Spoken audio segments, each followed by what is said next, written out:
اگر ہونا چاہیے تو کون بتائے؟ اس کو نظام ہدایت کہتے ہیں۔ اس نظام ہدایت کی اہمیت تیرے نظام رزق سے بھی زیادہ ہے۔ رزق کے انبار تو ان لوگوں کے پاس بھی موجود ہیں جن کے پاس ہدایت کا ذرہ نہیں۔ یزید جیسے بھی موجود ہیں جو اسلامی حکومت کے خزانوں پر جو ظلم و جبر کر کے وہ کر رہے ہیں، اگر نہ ہوتا یزید کے پاس اسلامی حکومت کا خزانہ تو کبھی قاتلان امام حسین اس کی وجہ سے امام کے خون میں ہاتھ ڈالنے کے لیے تیار نہ ہوتے۔ اب پڑھتے ہیں سنتے ہیں، ہمارے پڑھنے والوں کا جملہ ہے کہ قاتلان امام حسین کی بہنوں کے سامنے انعامات لے کر کوئی روٹ رہا تھا اور کوئی کیا کر رہا تھا۔ معلوم ہوتا ہے کہ کوئی خزانے تھے نا یزید کے پاس۔ یہ یزید کے پاس خزانے کائے کے تھے؟ اس حکومت کے خزانے تھے جس پر اس نے جبراً قبضہ کیا تھا، یا اس کے باپ کی سازش کے نتیجے میں یہ سارا قبضہ ہوا تھا۔ تو جو سلسلہ ہوا تو دیکھ چکا ہے کہ یزید جیسے لوگ کیسے زندگی گزار گئے، حسین جیسے امام کیسے زندگی گزار گئے، عبید اللہ ابن زیاد جیسے ظالم کیسے زندگی گزار گئے، امام زین العابدین جیسے قیدی کیسے زندگی گزار گئے، ہارون الرشید جیسے دنیا کے سب سے بڑے عیاش کیسے زندگی گزار گئے، اور ان کے زندان میں موسیٰ بن جعفر جیسا قیدی کیسے زندگی گزار گیا۔ تو اس کے لیے کوئی سسٹم چاہیے، کوئی نظام چاہیے۔ تو اے اللہ ہم تیری معرفت کیسے حاصل کریں؟ تو اللہ نے کہا تیری معرفت، میری معرفت حاصل کرنے کے لیے میں اپنی کتابیں بھی بھیجوں گا جو میرے قرآن ثابت ہوں گے، اور میں اپنے رہبر و پیشوا بھی بھیجوں گا جو تمہیں میری طرف لے آئیں گے، اور میری معرفت کا وسیلہ وہ ہستیاں بنیں گی۔ آئیے معلوم ہوا اصلی معرفت وہ ہے جو ہمیں درگاہ آل محمد سے نصیب ہو۔ اصلی معرفت توحید وہی ہے جو ہمیں درگاہ آل محمد سے نصیب ہو۔ انا مدینۃ العلم وعلی بابھا من یبتغی العلم فلیأت من الباب، میں علم کا شہر ہوں، علی اس کا دروازہ ہے، اور جسے میرا علم چاہیے وہ دروازے کا گداگر بنے۔ کون سا علم تمام علوم سے افضل ہے؟ یونیورسٹیوں میں کتنے قسم کے علوم پڑھائے جا رہے ہیں؟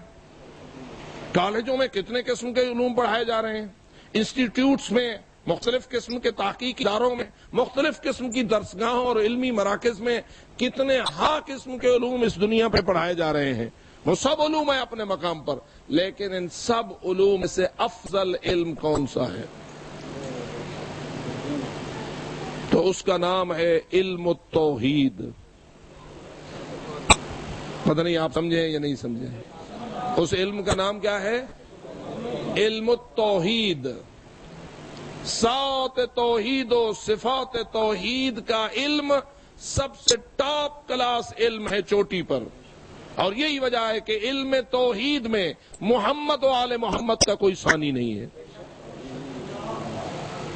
معرفت توحید میں ان کا کوئی ثانی نہیں ہے، اور ہمیں اگر علم توحید کی خیرات مانگنا ہے تو بھی باب مدینۃ العلم سے مانگنا ہے۔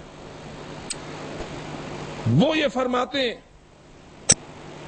کہ لا یدرکہ بعد الہمم ولا ینالہ غوث الفتن۔ اگر تم اللہ کی معرفت کی انتہاؤں تک پہنچنے کی کوشش کرو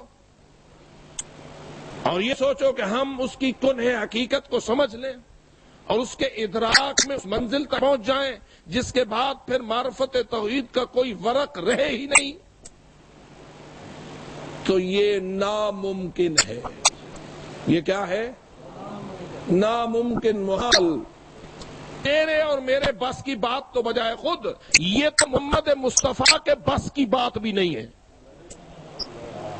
پریشان تو نہیں ہوئے میرا یہ جملہ سن؟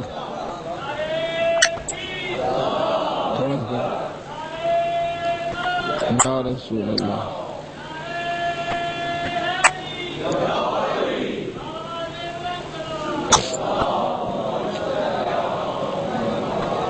اللہ کرے کہ آج کل کے ماحول میں میرا یہ جملہ کسی کے لیے بوجھل نہ ہو جائے۔ انتہا معرفت توحید تک محمد و آل محمد بھی نہیں پہنچ سکتے. ایک چھوٹی سی دلیل تاکہ شاید آپ کا ذہن پریشان نہ ہو. فرمائیے یہ بات صحیح ہے کہ اللہ لا محدود ہے؟ یہ ہم نہیں کہہ رہے. کون کہہ رہا ہے؟ خود امیر المومنین فرما رہے ہیں لیس لصفته حد محدود ولا نعت موجود ولا وقت معدود ولا اجل ممدود. یا اس سے بھی سادہ لا حد له ولا ند له. اللہ کی کوئی حد نہیں، اللہ کا کوئی شریک نہیں. کیا اللہ جیسا کوئی ہو سکتا تھا اور ہے نہیں، یا ہو ہی نہیں سکتا؟ تھوڑا سا توحید کے بارے میں اپنے ذہنوں کو کھولیے. کیا اللہ جیسا کوئی ہو سکتا ہی نہیں، یا ہو سکتا تھا اور ہے نہیں؟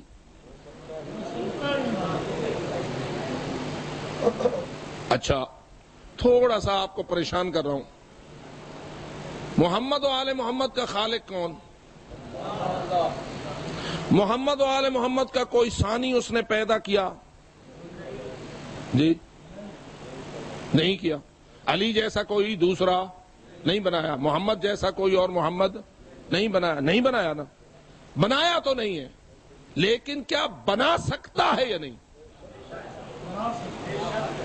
تھوڑا سا اپنے رب کی جو قدرت ہے اور اس کی جو شان ہے اس پہ غور کیجئے. یہ وہ باتیں ہیں کہ جو تیرے محافل میں آج کرنے کے لیے بولنے والے کو جسارت چاہیے. تمہارے ماحول میں اس حد تک مشکل پیدا ہو گئی ہے کہ ہمارا خطیب جب تک جرت مند اور مستغنی نہ ہو آپ سے، اس وقت تک وہ آپ کے سامنے یہ باتیں کرنے کی جسارت نہیں کر سکتا. اور جب تم ماحول ایسا کرو گے تو نتیجہ نکلے گا کہ دین تم سے دور ہوتا چلا جائے گا.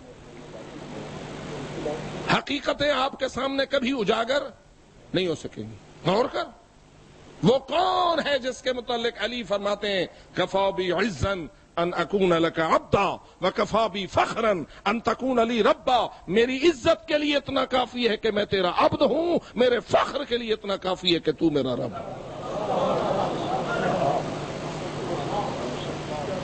وہ کون ہے؟ وہ کون ہے جس کی رضا طلبی کے لیے علی ہمیشہ مصروف عمل رہا ہے؟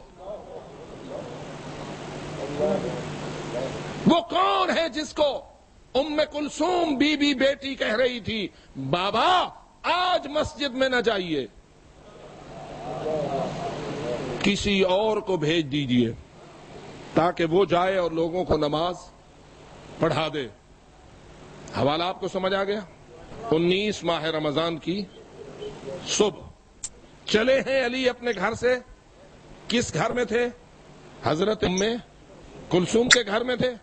ساری رات جو عبادت کی اور انا للہ و انا الیہ راجعون پڑھا. بی بی سمجھ گئی کہ میرے بابا کے لیے آج کوئی آسان موقع نہیں ہے اور مشکل کوئی آ رہی ہے. تو بی بی نے اپنے جذبات سے، جیسا کہ حق ہوتا ہے کہ ایک بیٹی اپنے باپ کے سامنے اپنے قلبی رقیق جذبات کا اظہار کرے، بی بی نے کہا آج تو فلاں کو بھیج دیجئے.